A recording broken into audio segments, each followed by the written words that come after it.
And now, live from downtown Amarillo, Texas, this is the Amarillo Pioneer Podcast. Here's your host and the editor of the Amarillo Pioneer, Thomas Warren. Well, it has been a long time, but we are back, and city elections, municipal elections, school district elections, college board elections, they're all coming soon. And we will be electing the people who will be leading our schools, our colleges, our cities for the next few years here in Texas coming up in May. And that includes an election for the Amarillo College Board of Regents. 7 candidates have filed to run for the AC Board of Regents this year. Jay Barrett and Michelle Fortunato are running for re-election. And Sally Jennings, who was elected first time in 2017, she's not running for re-election. So there's going to be an open seat, at least one open seat. And Barrett and Fortunato are trying to hang on for another 6-year term. But first, they got to get through a field of 5 opponents. And in the end, like I said, 7 candidates, 3 people are going to win, and 4 are going to go home empty-handed. And we're talking to one of the guys who is hoping to be one of the victors on election night. He is Jason Foglesong, and Jason is a local educator and the secretary of the Potter County Republican Party. Full disclosure, he was a groomsman at my wedding. So I've known Jason for a long time, but we're excited to get to talk to him tonight and let him kind of share his vision for Amarillo College with you. So Jason, before we get started, thanks for being with us. How are you feeling about the campaign, and how are you doing tonight, sir? Oh, I'm having a good night. I just had a nice dinner with my wife at a restaurant we enjoy, and I'm feeling pretty optimistic about everything. Well, that's really good. So for people who are not familiar with you, tell them a little bit about you and why you decided to run for the AC Board of Regents this year. Well, I'm not really all that exciting, but I've been a high school teacher for, I want to say the last 6 years, and I've worked in a variety of other jobs beyond that. Like I've been a corrections officer and a retail manager and a security guard and all kinds of things. So I've done a lot of different kinds of things. And I really subscribe to the belief that average people should be the ones who step up and run for office and win elections. Because, I mean, this country from the county all the way up to the federal government is meant to be run for and by the people. So I just step up and do it when I can, when it seems like a good fit. I have a bachelor's in political science, which is not a super useful degree, but it was pretty interesting to get from the State University of New York at Binghamton. So I'm unfortunately not a native Texan. I know some people around here might care about that, but I've lived here for like 12 or 13 years. I moved here early in 2009, and I've been in Amarillo ever since. And the whole point of joining this race is honestly just to get average working class people a voice on the board and to try to prevent any more unnecessary tax hikes. I mean, the economy's bad, the cost of living's exploding, nobody's paycheck is keeping up with that. And the last thing we really need to do is ask people to open their wallets or take food off their table for something that honestly could probably wait until times are better. Mm-hmm. Well, let's dig into the issues here for a few minutes about Amarillo College. You are the second candidate we've interviewed for AC Board of Regents on the cycle, but the way this is lining up, you're actually going to be the first episode of the election cycle, so congratulations. Fantastic. If you're not first, you're last. Exactly. So for this year's election, there are a lot of issues impacting the city and, school districts and everything. And despite the fact that, we've had candidates in the past run for AC Board of Regents on platforms of, stopping critical race theory and everything, that's not really something that matters as much for Amarillo College because a lot of people don't really understand what the Board of Regents does. The Board of Regents isn't going to be doing curriculum. It's not going to be micromanaging the professors in the classroom. It's not like a school board. Instead, very much it's a managerial board. Approves budgets and expenditures and tax increases and debt issuances and some personnel stuff. And so, in your opinion, what are the top issues facing Amarillo College right now, and how are you going to address those issues with the things I just laid out in mind of what the AC Board of Regents actually does? Well, I'm going to be pretty vague because I don't want to make anybody feel like I'm threatening their job. But if my purpose on the board is to be a part of like managing the finances and the day-to-day operations and the money aspect, then I'm glad. I'm not jealous of the curriculum. I don't want to deal with that stuff because that's a lot of work, and I deal with that for my job every day anyway. But make sure that the college is running as smoothly as it can, as efficiently as it can, with as little non non-budgeted expenditures. Like we're going to avoid tax increases. I'm just trying to make sure we hire the best, we get the best deal on what we expend, to be good stewards of the taxpayers' money. And man, that's it really. Just make sure it runs as a competitive business. And I'd really like to see the college be able to be restored to like one of the top. And I'm not saying AC is not great, but it used to be one of the top community colleges in the nation. And I understand some people have told me that that's ranking has slipped a little bit since COVID. And it would be really nice to see us, be number one or as close to number one as we can be. So I asked another candidate about this on this podcast, and I'll ask you too. Amarillo College recently has placed a very great influence on the sports programs that they're trying to create. Amarillo College used to be a sports school for a lot of intents and purposes, and now we got baseball back. We have some sports like that. What's your opinion on Amarillo College bringing college sports back to the AC campus, and is that something that they need to be spending money on? Honestly, some of that to some extent is okay. I mean, if it brings money to the campus and it brings students, but I would much rather see that money spent on academic programs, because you've got to be like the best of the best to be able to compete beyond college level athletics. And I don't want to see a whole bunch of people joining into a program and competing locally, but then that's it, when they could be spending their time and their money and their energies on their academics and on career skills and things that'll get them a higher degree of success and better quality of life. They can look back and say, yeah, I went to AC and that changed my life, and here I am and I'm successful and I have everything I could want, a nice home and in a place that I want to live. Like Amarillo should be a place that we want to live, and having a great college that puts out career and employment ready people should be our top priority. I don't really care about sports, to be honest. Sure. I mean, just to be brutally honest, like I get it that people are into it, but I don't care. I want to see smart, talented, ambitious people heading out into the workforce to be successful and to bring the overall standard of business and living in Amarillo up just by being here and being successful. Absolutely.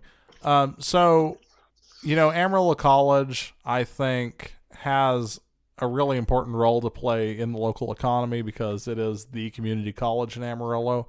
It feeds into West Texas A&M and Texas Tech and Eastern New Mexico and all of these Lubbock Christian, all of these universities that are kind of in this area. So what should AC be prioritizing? What should they be doing differently as far as from the Board of Regents perspective? What should AC be doing differently to continue college readiness and to make sure that the students who are walking across the stage with their associate's degrees go on to a 4-year program, or maybe they're not getting their associates, maybe they're just picking up hours to get ready to go into a 4-year program? How should they be doing things, or how should they do things differently to make sure that college readiness is achieved for everybody who's transferring on? It's going to come down to the standards and outcomes that they apply. And I haven't been a student at AC, but I remember my own community college days. I went to Jamestown Community College way back in the frozen north of New York. And I remember it was kind of a step up from high school. Like it wasn't extremely difficult, but the requirements to get a good grade in a college course were significantly higher than what I was used to, like my senior year. Because I was a pretty good student, but it was a shock. And I think we need to do whatever we can to just push the envelope on that and get these kids whatever it is that they lack. And I mean, I know I'm a public school teacher. I know that sometimes we don't always have the exact outcomes that we want. And those kids have got to make that up somewhere. And if we can't get to them, or if I can't help them, then it's up to the next level, and that's really unfortunate. But they need to make sure that they have the remedial classes that they need, and then we need to work together across the community to figure out what's going on and how we can raise the standards for everybody. Sure. So I pulled. Like, I know it's a huge question to talk about, like scores and readiness, and it's way above just my pay grade where I'm at to have all the answers to that. No, I totally understand. Pardon me for just a second. I'm trying to pull something up. Okay. Excellent news. This will be edited out, but I'm trying to pull this up so I can ask the next question. Maybe Suddenlink's having problems too. Vexus is still being janky today. Okay. Okay. So, and all right, restart. So I'm pulling this information straight from the Texas Bond Review Board, looking at current outstanding debt at Amarillo College. As of today, there's $156 million, give or take, currently outstanding in debt from Amarillo College. That's taxpayer-funded debt, everyone listening. You're paying for that. But that's how much debt is currently outstanding. And so I want to kind of bring this over to you and let you answer this. The most recent bond election was in 2019. Looking now at how much debt AC has outstanding, should debt ever be on the table for Amarillo College until the current debt's paid off, or when should debt be used to finance projects at the college? Well, never is a strong word, but if they're already significantly in debt, that needs to be paid off before any more is accrued. I guess the exception I would offer for that is if there's some emergency situation that pops up where something has to be fixed or has to be applied like right now, and there's no other choice. But I would bet that there's probably ways to mitigate that and to pay that debt down. I mean, if you think about it, if I have a certain amount of money every month and then I have credit cards, at some point I can't borrow anymore. And then if I continue making the minimum payment on my credit cards, as every American knows, you never get out of debt. We can't keep adding to the debt. It really needs to be in like an emergency type situation, or it needs to be not at all. I mean, you can sum up what I've been trying to say in 4 words. I mean, no more tax hikes. Sure. So you are, I guess, one of 2 educators running for a seat on the Board of Regents this year. What benefit would Amarillo residents see by electing someone with a background in education to serve on the Amarillo College Board of Regents? I think it would be interesting to see the differences and the similarities between what I experience at work every day with my students, and then maybe having a perspective on what Amarillo College students get to experience every day. It might be able to bring us some interesting feedback to go between the different levels of education and how we can fill in some gaps. Well, Jason Foglesong, you are a local candidate. This is an AC Board of Regents election in a May election year.